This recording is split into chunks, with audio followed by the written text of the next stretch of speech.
And just a few minutes ago, Adam said to our daughters, your mom's going to be the governor of Virginia.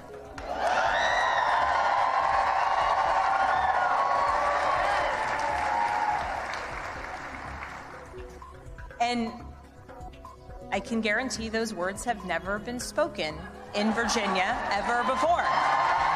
I've spoken with thousands of you over this last year. I know your struggles. I know your hopes. I know your dreams. So serving you is worth any tough fight I have to take on, and I am incredibly honored to be your next governor. Tonight, against all odds, we have grasped it. The future is in our hands. My friends, we have toppled a political dynasty. Good morning. It was a big night for Democrats as the party swept key races across the country, gaining momentum against President Trump and Republicans ahead of the 2026 midterm elections. In the race for governor of Virginia, Democrat Abigail Spanberger defeated Republican Winsome Earl-Sears, flipping the office from red to blue, also making history in the process. Spanberger will be the first woman to ever serve as Virginia's governor. Democrat Jay Jones also won there in the race for Virginia's attorney general, overcoming a text message scandal that threatened his chances. And in New Jersey, Democratic Congressman Mikey Sherrill has won the governor's race, defeating Republican and Trump-backed candidate Jack Ciattarelli. And in New York City, Zohran Mamdani has won the closely watched mayoral race, defeating independent candidate Andrew Cuomo by about 9 points. Also last night, we saw the passage of California's redistricting referendum. This move could potentially give the state 5 more Democratic congressional seats ahead of next year's key midterm elections. Good morning and welcome to Way Too Early, the show that's thankful for all the volunteer poll workers across the country. I met some really great ones in Virginia yesterday. I'm Ali Vitale on this Wednesday, November 5th.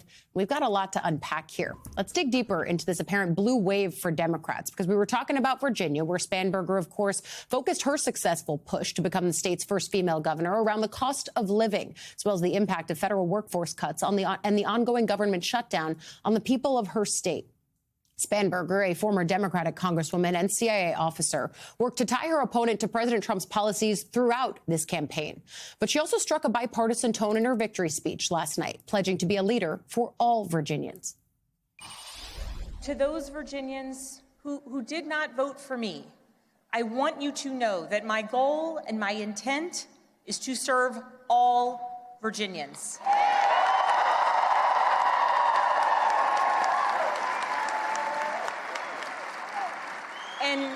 And that means that I will listen to you, I will work for you and with you. That is the approach that I've taken throughout my entire career.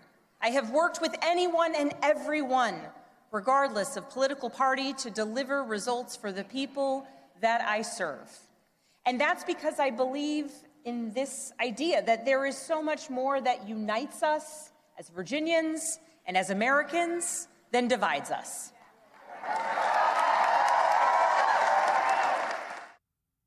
In New Jersey, Democratic Governor-elect Mikey Sherrill credited her win to running a campaign focused largely on the economy, as well as health care, and a rebuke of President Trump's policies. Well, they always say we're loud, but man, with this vote, you guys just scream from the rooftops. I've fought for you. I've spoken with thousands of you over this last year. I know your struggles. I know your hopes.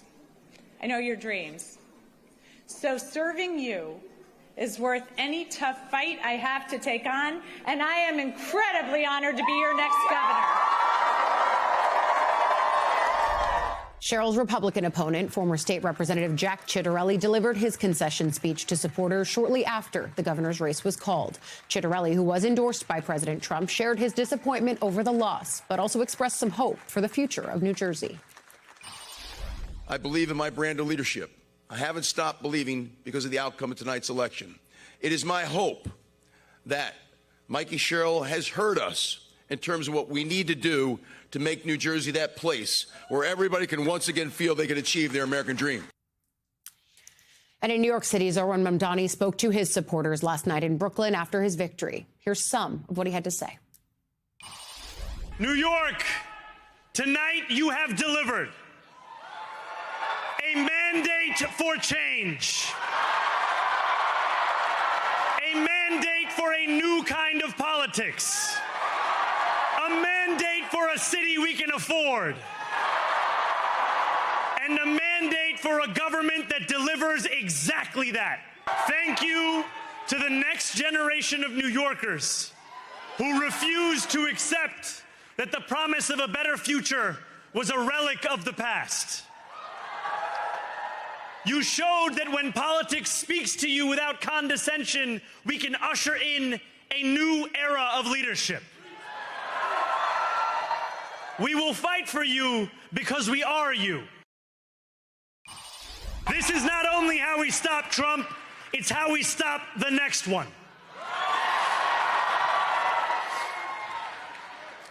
So, Donald Trump, since I know you're watching, I have 4 words for you.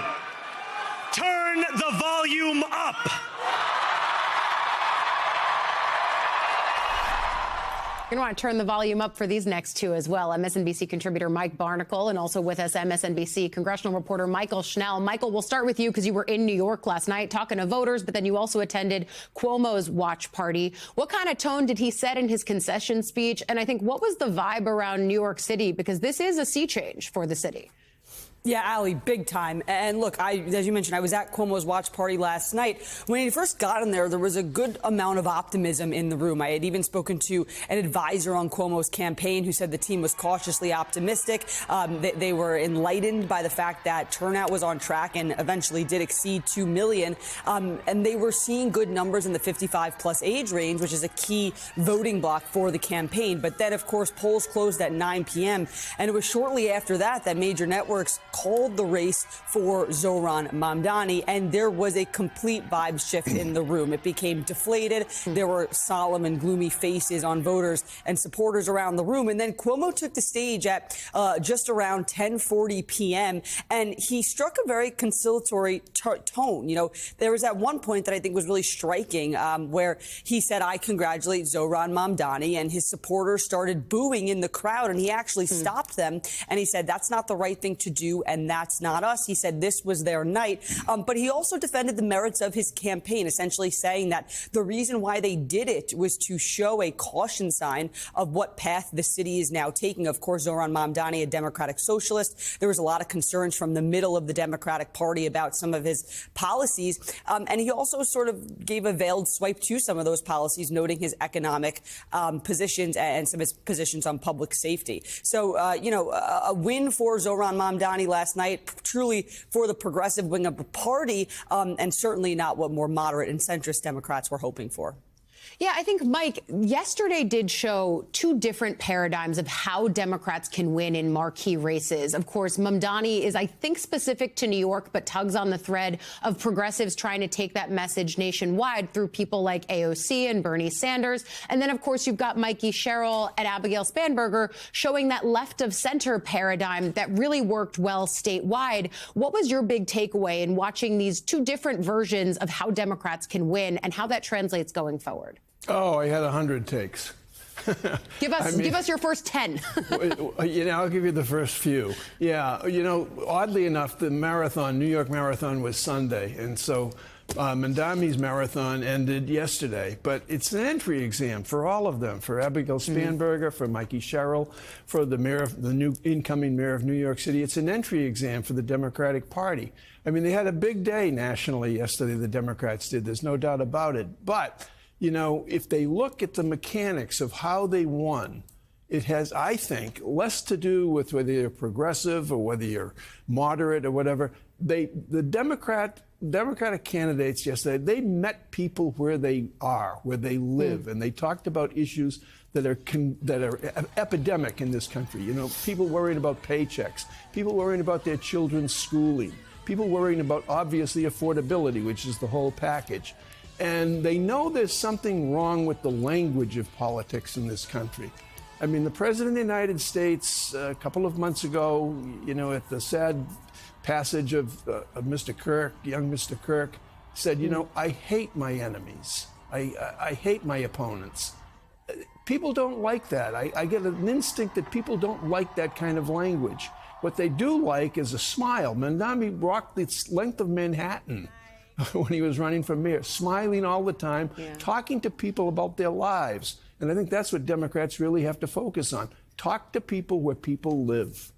Talk to people where they live and also bring that sort of sense of a happy warrior, because that's what I regularly saw with Mamdani as he went through these final slogs of the race. And we've all covered this for a long time, right? The idea that in these last days, he was at bars at 1 a.m. on Halloween, making sure that people knew how to get out the vote. I think that there was something galvanizing, and you saw it in different forms and fashion through Cheryl and Spanberger. I think, Michael, given the fact that they are former House Democrats, in the case of Spanberger, in the case of Cheryl, she was still part of the caucus. But you had Hakeem Jeffries coming out last night and saying Democrats are back. I mean, is this sort of giving them that extra pep in their step that I think that they really badly needed, especially given where the party brand is at right now? Oh, they do need that. But it's as if I think a lot of people are looking at the politics of this country and they're seeing a system failure sign. It's like some electronic component is broken. One of the significant things that happened last night, at least to me as a viewer, was Abigail Spanberger turning to her husband and saying, I love you. And it's a little thing, but language is important in politics, and behavior is more important in politics. And it's easier to smile and be happy than it is to frowning hurts your face, and it makes you in a bad mood. So that struck me. Abigail Spanberger turning to her husband saying, I love you.